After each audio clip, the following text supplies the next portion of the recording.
प्रसिद्ध फिल्म अभिनेता, निर्माता, निर्देशक, समाज सेवी सोनू सूद सोमवार को इंदौर एयरपोर्ट पहुंचे, जहां से वे बाबा महाकाल के दर्शन के लिए बाय कार उज्जैन के लिए रवाना हुए। दरअसल फिल्म अभिनेता सोनू सूद उनकी आगामी फिल्म फतेह के सिलसिले में इंदौर आए।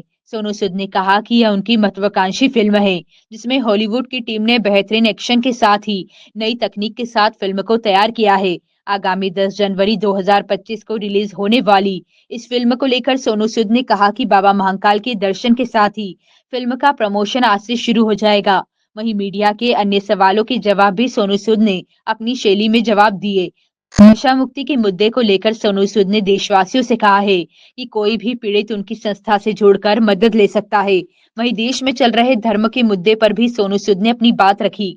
बांग्लादेश में हिंदुओं पर हो रहे अत्याचारों पर उन्होंने कहा कि हमें हिंदू भाइयों का सपोर्ट करना चाहिए।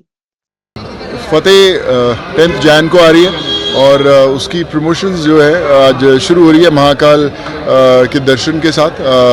ब्लेसिंग्स लेंगे महाकाल जी की और यहाँ से जो जर्नी है फतेह की शुरू होगी और होपफुली उनके आशीर्वाद से फतेह की फतेह ज़रूर होगी। सर किस तरह की मूवी है? इट्स एन एक्शन फिल्म और एक आम इंसान की कहानी जो हम लोग हर रोज़ साइबर क्राइम देखते हैं, लोगों के साथ हर रोज़ होता है। पैसे लोगों के बैंक से निकाल लिए जाते हैं, लोग सुसाइड्स कर देते हैं, तो उन्हीं की कहानी है। और एक ऐसी एक्शन फिल्म जो बड़े समय से मुझे लगता है लोग देखने का इंतज़ार कर रहे हैं। फिल्म में नया मिलेगा, इस तरह का बदलाव आएंगे फिल्म में? मुझे लगता है एक कमाल का मैसेज है। मैं हमेशा मानता हूँ कि जो आम जनता मुश्किलों से गुजरती है उसको सही ढंग से दिखाना सिनेमा के ज़रिए से हमारा एक रिस्पॉन्सिबिलिटी रहती है और उसी को फतेह से दिखाने की कोशिश की है। और एक्शन मैं हमेशा करता आया हूँ इतने सालों से, पर आइडिया ये था कि एक ऐसा एक्शन दिखाया जो शायद मैंने भी 20-22 सालों में नहीं किया। तो इसलिए सारी हॉलीवुड की टीम्स आई, सारे हॉलीवुड के कैमरामैन, टेक्नीशियंस, साउंड रिकॉर्डिस्ट, हर चीज़ वहाँ से लाके एक ऐसी एक्शन फिल्म जो मुझे लगता है कि आई होप कि लोगों ने पहले ना देखी हो। यात्रा में संन्यास लेने की घोषणा की है अपने सोशल मीडिया पोस्ट पे लिखकर कि वो अब मूवीज भी करेंगे, अभी तो वो हिट ही हुए थे।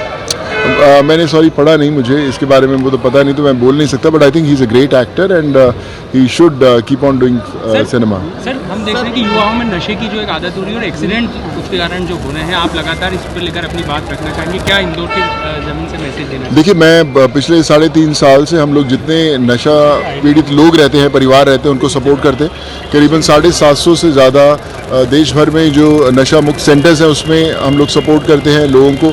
अगर किसी भी देश में किसी को भी नशे की प्रॉब्लम है या परिवार को, तो हमारे अगर आके फाउंडेशन की साइट पे हमें कनेक्ट करता है, सो हम लोग पूरा उसका खर्चा उठाते हैं। उसे जब तक वो ठीक नहीं होता हम लोग उसे उसका पूरा टेक केयर करते हैं। सो मैं यही कहना चाहूँगा कि देश को नशा मुक्त करने के लिए सिर्फ सरकार की नहीं, हम सबकी जिम्मेदारी है और हमें करना चाहिए। और आज हम इंदौर में जो देश का सबसे क्लीनेस्ट सिटी बताया जाता है, सो मुझे लगता है कि ये शहर भी बहुत कमाल का मैसेज दे सकता है कि अगर देश में कुछ अच्छा करना है, देश को साफ करना है, तो हमारे सिस्टम को भी साफ करना पड़ेगा। बालासोर राम ने पिछले दिनों एक सनातन एकता हिंदू यात्रा निकाली थी, उसमें कई सेलिब्रिटी भी आए थे, संजय दत्त सहित कई अलग-अलग हिंदू राष्ट्र की बात कर रहे हैं। क्या सही है, उचित? आप किस तरह से देखते हैं? देखिए, मुझे लगता है कि मैंने वो भी देख नहीं पाया, तो मुझे पता नहीं उस पर क्या चर्चा हुई थी, बट आई थिंक हमारे देश के अंदर सारे हम अलग अलग रिलीजन्स के लोग रहते हैं, एक साथ रहते हैं, एक बहुत कमाल का परिवार है। और मैं गर्व से हमेशा कहता हूँ कि मैं हिंदू, मुझे बहुत गर्व महसूस होता है। और आज आप देखिए, इसीलिए अगर महाकाल के दर्शन करने भी मैं अपना पहला जो स्टेप ले रहा हूँ फतेह का, वो महाकाल जी के आशीर्वाद से ही ले रहा हूँ। और होप कि हमें गाइड करते रहें, हमारे सब हिंदू भाइयों को गाइड करते रहें और हमेशा ब्लेसिंग बना के रखें। बांग्लादेश में जिस तरह से परवाना ने बागेश्वर धाम सरदार को जान से मारने की धमकी दी है, वो कुछ गलत फहमी के चलते हैं।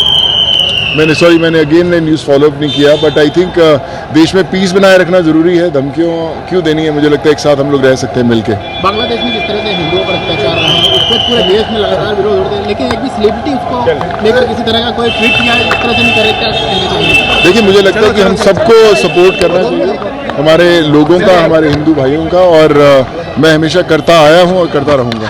Thank you.